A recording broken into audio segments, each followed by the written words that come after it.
হেই, আমি ওমর চলে এলাম নতুন টেইলার রিভিউ নিয়ে। ভাই, আমি আমার চোখকে বিশ্বাস করাতে পারতাছি না, এটা শাকিব খান। কয়েকদিন আগে তুফান দিয়ে যা হাইপ তুলছিল, দরদ তো আরো এক ধাপ আগানো, তাও আবার ফ্যান ইন্ডিয়ান।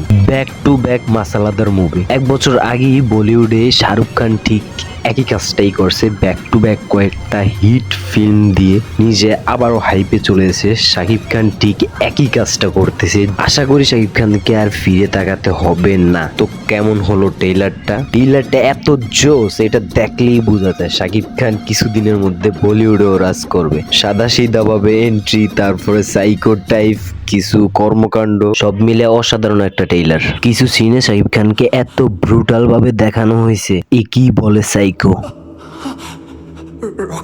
তুফান তো অলরেডি বাংলা ইন্ডাস্ট্রিকে অন্য লেভেলে নিয়ে গেছে। তার মুভি দিয়ে বাংলা ইন্ডাস্ট্রিতে ফেন ইন্ডিয়ান যুগ শুরু হবে। যদিও বলা যায় না তার আগে তুফানও ফেন ইন্ডিয়ান রিলিজ দিতেও পারে। এই মুভির কাস্টিং গুলা এক একটা সব ভাগা ভাগা অ্যাক্টর। তুফান যদি কামাই করে 200 কোটি, এটা কামাই করবে 500 কোটি। High class psychopath movies coming. এই মুভিটা শুধু বাংলাদেশের ইন্ডাস্ট্রি না, কলকাতার ইন্ডাস্ট্রিকেও হাইফে তুলবে। আর হ্যাঁ, এই টেইলার নিয়ে একটা ব্রেকডাউন ভিডিও বানাবো। তো বাই।